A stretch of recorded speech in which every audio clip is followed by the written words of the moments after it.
অনেকের মনেই প্রশ্ন, নোবেল বিজয়ী ডক্টর মোহাম্মদ ইউনূস কি বাংলাদেশের সরকার প্রধান হবার যোগ্যতা রাখেন কিনা। বিশ্বের বিভিন্ন ইউনিভার্সিটি থেকে 50টি ডক্টরেট ডিগ্রি অর্জনকারী ডক্টর মোহাম্মদ ইউনূস একজন 84 বছর বয়সী প্রবীণ ব্যক্তি। বাংলাদেশের আলেম সমাজের বড় একটি অংশ তার সুদভিত্তিক কার্যকলাপের জন্য তাকে পছন্দ করেন না, কিন্তু অপরদিকে পুরো বিশ্বে তিনি হচ্ছেন পরিচিত এক মুখ যার সাথে বিশ্বের জায়ান্ট সুপার পাওয়ারদের ডিরেক্ট কানেকশন আছে, যা বৈদেশিক বিনিয়োগ নিয়ে আসার পথ সহজ করে দিবে এবং এটি বাংলাদেশের অর্থনীতিকে ইমপ্রুভ করার জন্য ডিরেক্টলি ইম্প্যাক্ট করবে। ডক্টর ইউনূস ছাড়া সুপরিচিত এমন কাউকে সামনে আসতে দেখা যায়নি যারা নিউট্রালভাবে দেশের নেতৃত্ব দেবেন এবং দেশের অর্থনৈতিক এবং ব্যবসায় এই দুইটি খাতে ডিরেক্টলি পরিবর্তন আনতে পারবেন।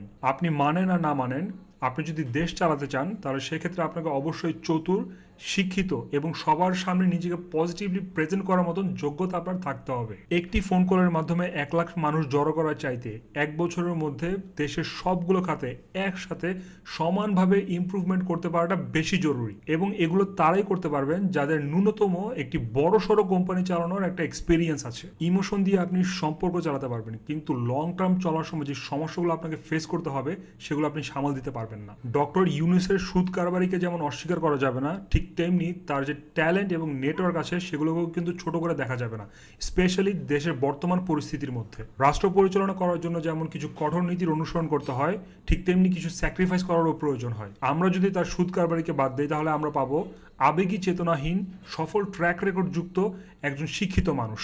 তিনি জানেন কি করলে দেশের অর্থনীতিকে অ্যাটলিস্ট নিউট্রাল পজিশনে নিয়ে আসা যাবে। কিন্তু একটা সমস্যা হবে সেই সকল মানুষদেরকে নিয়ে যাদের কাছে দেশের বর্তমান পরিস্থিতির চাইতেও আবেগীয় চেতনার মূল্য অনেক বেশি। তবে আমি এটিকে মোটেও খারাপভাবে দেখছি না।